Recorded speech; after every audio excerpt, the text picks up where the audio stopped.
Кожний раз, коли мав можливість зустрітися з мудрими і талантливими людьми, дякував Всевишньому за такий подарок. Низька наша творча група має велику честь послухати мудрого і талантливого Івана Ілька, народного художника України, котрий у свої поважні роки розкаже нам, як розвивалося ізобразительне іскусство на Закарпатті у ті далекі роки на початку прошлого віка.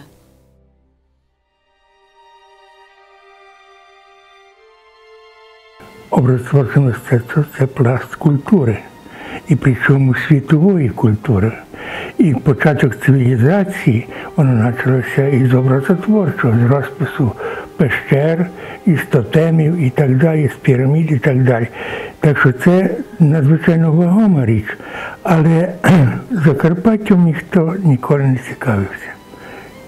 Нічийна земля. А раз нічийна земля, що там може бути? Приймець підняв цю тему і, починаючи з 17 віку до 18 року, малювання було де зосереджено? З релігією, церкви. Іншого цивільного або якогось такого не було.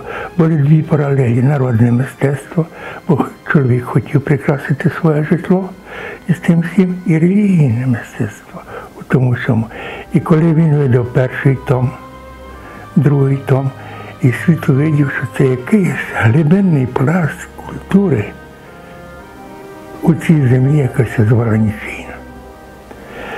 Найпізніше з'явився живопис такого цивілізаційного штибу. Ну, наприклад, першим був такий, який проявився як велика зірка, світова зірка, це Мункач, який родився в Мукачеві. І там починав, і він навіть взяв свій псевдонім від города Мукачево. Це визнання, велике визнання рідного краю. Я вважаю, що це фантастичне визнання на рівні європейського світового рівня. Так. Далі був Ревес Імре, далі були десятки художників, яких в мене немає, Ізаї і другі. Далі був у нас знаменитий Олуші, утячий, який жив, який мав цілу школу. У тій школі кінчили лауреат Ленінської премії Фаворський. Ту школу кінчив Нарбут і Ясновська. Професор Тихоміров, який випустив шеститомник всесвітньої образотворчої історії в Москві. Тобто, але цю постать ніхто не хотів визнавати і піднімати. Радянський час це замовчувалося, тому що це теж нічийна земля була. Мадяри це не признавали, бо з Голошевим не склалися стосунки з Будапештом і так далі. Він родився в Сиготі. А мати в нього була вірменка, і він був християнин. У тому всьому. Тобто попрацювалося то все таким. І таким чином воно все-таки Голошев війшов в історію мадярського мистецтва 4 своїми творами визначними на рівні всіх рівнів і всіх часів. Тому що мадяри не могли від нього відхреститися, та й чого відхрещатися від такої визначної постаті. Ну і тоді, вже коли почався Рожкович і так далі, тут пішла ціла школа, і тут від Голошева пішло много. Далі Ріпрона із середнього вийшов, так і те Закарпаття поступово входило, то представники, верніше, певних груп Закарпаття. Іван Ілько мав честь учитися у ізвісних корифеїв Закарпатської малярної школи Адальберта Ерделі, Йосипа Бокшая та Федора Манайло, котрі відкрили йому секрети ізобразительного іскусства, навчили його видіти прекрасну природу його отчизнини, цінити, ізучати історію края і духовний світ своїх предків. Закарпаття було завжди многонаціональне. Але образотворче мистецтво, воно держалося якоїсь фабули, якоїсь одної позиції. Бо, в принципі, образотворче мистецтво – це наднаціональне мистецтво, якщо взяти шедеври і світовий рівень, які базуються на національному ґрунті, але вони мають то. Це моя позиція. Після того, як вже відкрилася в Сиготі педагогічна школа, і вже була можливість кадри готувати. І один з перших випускників цієї школи був Ердий. Він кінчив Будгосигоцьку педагогічну школу, але до малювання був схильний. І для того, щоб поступити, його прізвище Гриць, батько його був вчителем. І батько був недалеко від Гуменного села, де він родився. Це був один край, один регіон, русинський такий регіон був. Кінчилося все то тим, що для того, щоб поступити в академію, він взяв слово Ердері, тобто лісовий. Так само у Бочкові була школа, вже хороша школа, там лісові підприємства були, там були сконцентровані певні сили, і Сигот, Бочково і так далі. І Кобилецька поляна, там металеві підприємства були примітивні ці всі. І батько був попом. Бокшай був попом у Кобилецькій поляні. В нього родився син Бокшай. Тобто, бачите, що це зосереджено десь в одному такому Мараморському. Чому я це говорю? Бо я сам із Марамороша. Я сам уродженець Тячівського району. Так що то, наприклад, Чиндей, уродженець Дубового, Скунць, уродженець Міжгір'я, це Мараморщина. Розумієте, і Маркуш, і так далі, і так далі. Ну, в общем, таке. Але всі ці люди... Гори народжують таланти. Але всі люди розбралися по різних кутках, бо свого кутка не мали. І після того, як Закарпаття війшло в склад Чехословацької республіки, і Закарпаття дістало їх статус автономії, спочатку теоретично, і тільки в кінці вже воно фактично стало, тому і велику прихильність до Закарпаття мав президент Масарик. В цьому ділі зіграла велику роль Уніатська церква, тому що там були в кожній уніатській ще, в самому глухому селі був дяк. Дяк – це був вчитель. І були приходські школи. І фактично перше, що було зроблено, що в кожному селі була побудована школа. А раз побудована школа була, значить був вчитель. І поєднання дяка церковного і вчителя створили такий осередок, що майже все чоловіче населення було грамотним. Тому що їм потрібно було, щоб на крилосі мух читати. То все, це була така ідея. Жінки тоді не враховувалися, а статистика йшла по чоловіках. І таким чином уровень. А ще була дуже одна визначна річ. Зобов'язання кожен священник мав винаходити талановитих дітей, чи сироти, чи з бідної, чи з більш багатої, і були утворені інтернати. Інтернати в Хустці були, інтернат був у Берегові, інтернат був в Ужгороді. І таким чином мала можливість зосереджувати, талановитим людям давати дорогу в життя. І так пішло. І так почали фільтруватися так. І так повторилася школа Ерделія. Ерделій був вчителем у духовній семінарії. І він тих дітей фактично, всі імена, які ми можемо перелічувати, це учні Ерделія. Це продукт оцієї роботи, який, наприклад, якщо взяти Борецького з Бочкова, брати Коцку, брати Контрактовича, брати, кого б не Довбуша брати, кого б взяв, вони з різних куточків, і фактично була дана така площина для розвитку. І таким чином Бокшай працював у гімназії Ужгородській, і він вже з того хвилі він взяв, наприклад, Шолтес, Кашай і так далі, з тої групи.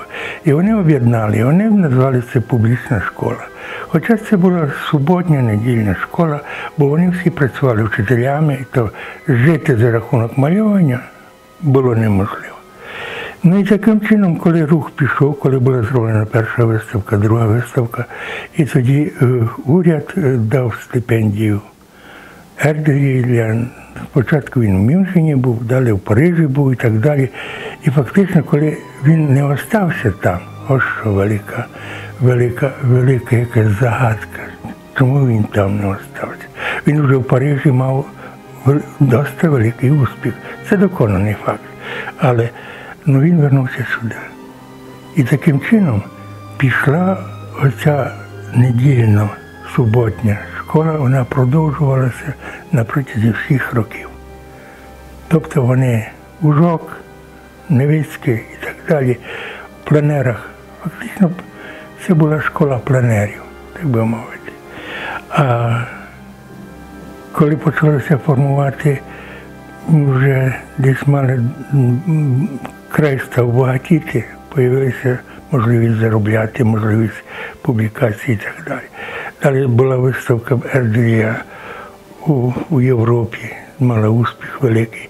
І це як утвердження, що це не на вітер кинуто все, що ці всі зусилля дають вже результат.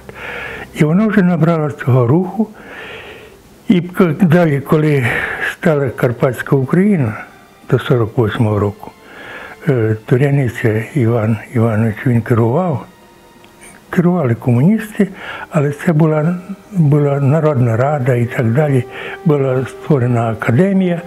І ясно, що дуже всі ці талановиті люди працювали, навчали, бо вони вчителі були всі. Тобто ми не мали права. І таким чином почалася формувати нова хвиля. Нова хвиля – це великий шар. Медведський, Балла, і так, третя хвиля – Микита, Герц і так далі. Четверта хвиля – Ілько, Бровдий і так далі. І так одне нашарування, одне на друге. До 57-го року. В 57-му році училище, це програма цього училища вже припинена, училище стало промисловим училищем. Ну, але ще й з того прошарку, що талановитих людей ми маємо декілька інші.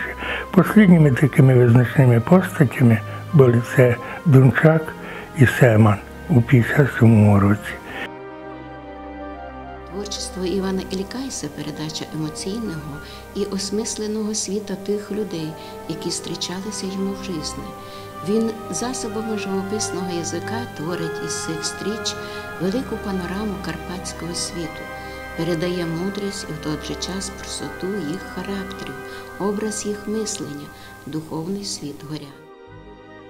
Є декілька типів людей у загальному, а є тільки два або три типи педагогів. Тобто людей, які працюють із молоддю, тобто навчають. І от педагоги є замкнуті, і в нього правило лише одне – роби так, як я. Таким педагогом був Букшай. Він говорити не вмів, він дуже не любив говорити. Каже, слова то є слова. Ото, що ти руками зробив, а це діло. А Ердель – це був глибокий, ерудований особистість, надзвичайно симпатичний і красивий. Ну, його боготворили, і його не можна було не боготворити. І він боготворив всіх. Ну, наприклад, я для прикладу, хто такий Ердель, я вам розкажу тільки один випадок. Повоєнні часи, 50-ті роки, 52-й, 53-й. За хлібом було треба чекати 4-5 годин в черзі. У мене було так, що я дійшов, залишилося в мене 4 або 5 метрів до дверей булочної, коли хліб кончився. І я тепер чекав знову 2 години, бо кожні 2 години привозили хліб. І тоді так. А так склалося, що на нашому живописному вінці було 6 чоловік на курсі. Така норма, європейська норма. І я купував 2 буханки хліба, 2-кілограмовий, квасний такий, як нещастя. Але коли наїшся, то чуєш, що черга вдуло і чуєш, що вже ситий. А рядом був гастроном, і в бочках стояли кільки. Тільки треба було руками брати і обов'язково мати з собою папір, бо інак в магазині папіру не було. То я брав, скуповував їх буханки для хліба, набирав тої кільки, і вже мене всі чекали. На табуретках розкладений був щит, там вже папір чи щось. Всі чекали, я клав хліб той. Старший наш ділив хліб, так що одна скибинка залишилася 8. Чому 7? Значить, наш 6 і Ерделі 7. І каже, що та кілька. Ну, ясно, що це ми накинули, кожному по 2 кусочки хліба попадалося. І кільку брали рукою і їли. Ну так, як тоді їли. Раз розтягився, кілька кидав туди. Ерделі делікатно ще й головки знімав, клав у бік і теж делікатно з нами їв. Це приклад. Він себе споріднював як одне. І це було потрясаюче. Це перше. Друге, він ніколи не торкався роботи. Зрідка. Показував, так. У мене був такий випадок. Мені треба було обов'язково діставати повишену стипендію. Бо повишена стипендія мені 42 рублі додавали до стипендії, і тоді я спокійно за місяць мог не голодати. Якщо я не був із того, якщо ці гроші не діставав, я тиждень не мав що їсти, бо не вистачало. Як я не економив, як я дисципліновано не розкладав ті грошики, голод брав вверх і все. Ну, але половина так жило, біднота була страшна. Ну і малюю я акварель, Бетховен, натюрморт такий з бюстом Бетховена і так далі. Я то старався, щоб п'ятку мати, таким ще старався, що страшне діло. І він підходить, каже, бере мене так, відсуває, там такі козирки були, і сідає, гарний костюм, у нього завжди була краватка, то все, завжди. Він приходить як на свято. Ерделі казав нам, хлопці, затямте одну річ. Вас Бог позначив, а та познака дає можливість бути вам абнормальними людьми. Художник – це є, або любий творчий чоловік – це є абнормальний чоловік. Тих людей суспільство не любить і рідко признає. Так що цей хрест абнормальності вас буде супроводжувати все життя, і будьте готові до цього. Це не трагічно, це хрест. Хрест творчого чоловіка. Це Ерделі казав так. На другий день я приходжу, дійсно я п'ятірку дістав далі то все. А це як факт, який більше він не викладав. Його вигнали з училища. Весь клас встав і сказав, що він, загніваючий буржуазний іскусством, вчить нікого не буде. І весь клас встав і вийшов. Більше він в училищі не був. Це був удар дуже сильний. А ще була дуже одна прикра річ. Були карточки. І було формування муки, цукру, хліба і так далі. Якщо ти працював, ти карточки мав. А якщо ти не працював, умирай. І він опинився без роботи, без карточок, без того всього. І це чоловік, який у 30-х роках мав Opel Капітан, машину, і мав свого шофера. І тепер, це 54-й рік був, пізніше війни і помер. Інфаркт, один, другий, і помер.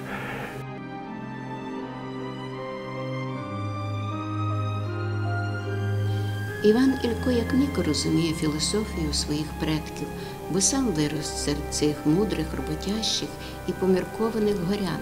коли усвідомлюєш простоту і велич гірських кряжів, які свою енергетику призивають людей бути добрими, цінити і розуміти кожного челядника, котрий стрічиться на твоєму жизненному путі.